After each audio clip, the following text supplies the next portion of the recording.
சிவத்துக்கு கடந்த காலம், நிகழ்காலம், எதிர்காலம் எல்லாம் அறியும். நமக்கு கடந்த காலம் அறியாது, எதிர்காலம் அறியாது. நிகழ்காலத்துல உட்கார்ந்து இருக்கிறோம். ஏன் எனக்கு கடந்த காலம் தான் தெரியுமே அப்படின்னா, இந்த பிறவியில நீங்க பிறந்து இன்னைக்கு வரைக்கும் கேட்டா சொல்ல தெரியும். போன பிறவில எங்க இருந்தீங்க தெரியாது, கடந்த காலம் தெரியாது. நீ என்ன ஆக போறீங்க அதை ஏங்க கேட்கறீங்க, ஒன்னும் தெரியல. அப்ப கடந்த காலம் நமக்கு தெரியாது, எதிர்காலம் நமக்கு தெரியாது. அவனுக்கு அப்படி இல்லைங்க. கடந்த காலம், நிகழ்காலம், எதிர்காலம் எல்லாம் அறிந்தவன். எது? நம்முடைய கடந்த காலத்தை அறிந்தவன், நம் நிகழ்காலத்தை அறிந்தவன், நம் எதிர்காலத்தை அவன் அறிந்திருக்கிறான். எனவே அவன் தான் எல்லாம் உணர்ந்தவன். அதனால பேர் முற்றுணர்வினன் பேர். 8 குணத்துல ஒன்று முற்றுணர்வினன். எனவே முற்றுணர்வினன் என்று கூறப்பெறுகிற இறைவன் கண்ணா, தனக்கு கண்ணாக நிற்க. யாருக்கு? ஒவ்வொரு உயிருக்கும். அந்தந்த உயிருக்கு அவன் கண்ணா நிற்கிறான். தனக்கு கண்ணா நிற்க உணர்த்து அப்படின்னா என்ன அர்த்தம்? உணர்த்துபவனாக அர்த்தம். கண்ணாய் அப்படின்னா உணர்த்துபவனாக.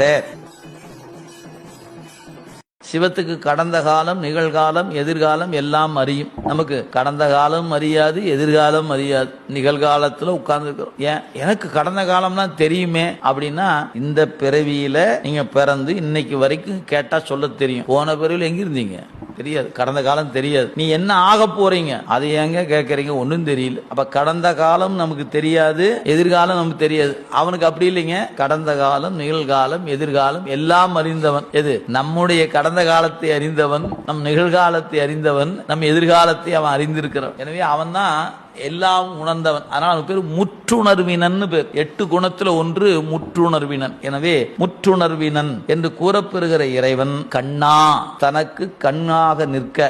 யாருக்கு? ஒவ்வொரு உயிருக்கும். அந்தந்த உயிருக்கு அவன் கண்ணா நிற்கிறான். தனக்கு கண்ணா நிற்க உணர்த்து அப்படின்னா என்ன அர்த்தம்? உணர்த்துபவனாக அர்த்தம். கண்ணாய் அப்படின்னா உணர்த்துபவனாக.